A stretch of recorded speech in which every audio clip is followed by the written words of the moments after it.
നല്ലവനായ നമ്മുടെ കർത്താവ്, നമ്മുടെ വേദനകളും ദുഃഖങ്ങളും വിഷമങ്ങളും അറിയുന്നവൻ നമുക്കായി ഇടപെടും.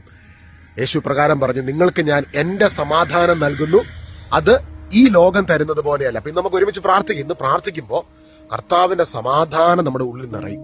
ആ സമാധാനം ഈ ലോകം തരുന്നത് പോലെയല്ല. ആ സമാധാനം നിറയപ്പെടുമ്പോൾ നമ്മൾ തിരിച്ചറിയണം, കർത്താവ് നമ്മുടെ വിഷയത്തെ ഏറ്റെടുത്തിട്ടുണ്ട്. അപ്പൊ ഇന്ന് എത്ര വലിയ ഭാരപ്പെടുന്ന വിഷയമാണെങ്കിലും നമുക്കൊന്ന് ദൈവസന്നിധി ഇറക്കി വെക്കാം. ഈശോയുടെ അപ്പസ്വലന്മാര് ഇപ്രകാരമാണ് പറഞ്ഞത്, നിങ്ങളുടെ ഉത്കണ്ഠകളെല്ലാം അവിടുത്തെ ഏൽപ്പിക്കും. ഇന്ന് എന്തെങ്കിലും ഒരു ഉത്കണ്ഠയുണ്ടോ, ഏതെങ്കിലും തരത്തിലുള്ള ഒരു ഭാരം, ഒരു ഉത്കണ്ഠയുണ്ടെങ്കിൽ അത് നമുക്ക് കർത്താവിന്റെ സന്നിധിയിൽ മക്കളായ നമ്മുടെ പ്രാർത്ഥനകൾ അപ്പം ഏറ്റെടുക്കുക. ഈ നിമിഷം യേശു പറഞ്ഞു, നിങ്ങൾ രണ്ടുപേര് ഐക്യമത്യപ്പെട്ട് പ്രാർത്ഥിക്കുമ്പോൾ നിശ്ചയമായും കർത്താവ് ഇടപെടും, കൈവിടുകയില്ല, ഭയപ്പെടേണ്ടെന്ന് യേശു പറയുന്നത്. പഴയ നിയമത്തിൽ നല്ല മനോഹരമായ ഒരു വാക്യമുണ്ട്. യെശയ്യാപ്രവാചകനിലൂടെ ദൈവം പറയുകയാണ്, നമ്മളെ നോക്കി പറയണം, ഭയപ്പെടേണ്ട കുഞ്ഞെ, നിന്റെ കൂടെ ഞാനുണ്ട്, ഞാനാണ് നിന്റെ ദൈവം, ഞാൻ നിന്നെ ശക്തീകരിക്കുകയും സഹായിക്കുകയും ചെയ്യും. യേശു തന്നെ പറഞ്ഞില്ല, നിങ്ങൾ എന്റെ ഉള്ളം കരങ്ങളിലാണ് ഇരിക്കുന്നത്. നിശ്ചയമായും ദൈവം നമുക്ക് വേണ്ടി പ്രവർത്തിക്കും. നല്ല യേശുവേ, ഇന്ന് അങ്ങയുടെ മക്കളായ ഞങ്ങൾ അങ്ങയുടെ സന്നിധിയിലേക്ക് കടന്നു വരുമ്പോൾ ഞങ്ങളെ ഈ ദിവസങ്ങളിൽ ഭാരപ്പെടുത്തുന്ന ഞങ്ങളുടെ വിഷമങ്ങളും വേദനകളും ഞങ്ങളുടെ ഈ പ്രത്യേക പ്രാർത്ഥനാ വിഷയങ്ങളും അവിടുത്തെ സന്നിധിയെ ഞങ്ങളെ ഇറക്കി വെക്കുന്നു. ഈശോ ഇങ്ങനൊരു മെസ്സേജ് നിങ്ങൾക്ക് തരുന്നു കേട്ടോ. മുറിയപ്പെട്ട കർത്താവിന് നിങ്ങളുടെ വേദന അറിയാം.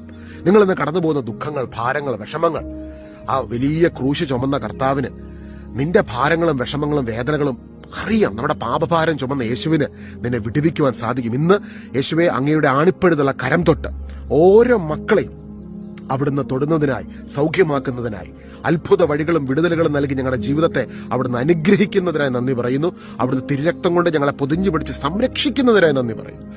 യേശുവിന്റെ അരികിൽ ഒരു കുഷ്ഠരോഗി കടന്നു വന്ന് ഇങ്ങനെ ചോദിച്ചു, യേശുവെ, അങ്ങയ്ക്ക് മനസ്സുണ്ടെങ്കിൽ എന്നെ സൗഖ്യമാക്കുവാൻ അങ്ങയ്ക്ക് സാധിക്കും.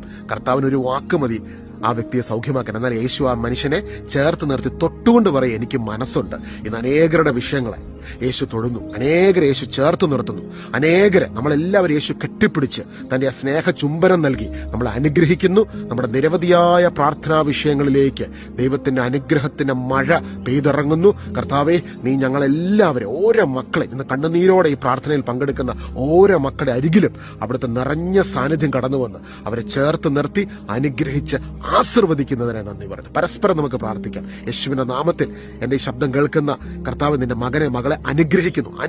പരസ്പരം ഞങ്ങൾ അനുഗ്രഹിക്കുന്നു, യേശുവിൻ നാമത്തിൽ തന്നെ. ആമേൻ. സാക്ഷ്യങ്ങൾ എഴുതി അറിയിക്കണം. നമ്മുടെ ദൈവം ജീവനോടെ ഉണ്ട് കേട്ടോ. അവൻ ഉയർത്തെഴുന്നേറ്റ് ഇന്നും ജീവിക്കുന്നു. കർത്താവ് അത്ഭുതം പ്രവർത്തിക്കുന്നു. God bless you. സാക്ഷ്യങ്ങൾ എഴുതി അറിയിക്കണം. പരസ്പരം പ്രാർത്ഥിക്കാം. God bless you.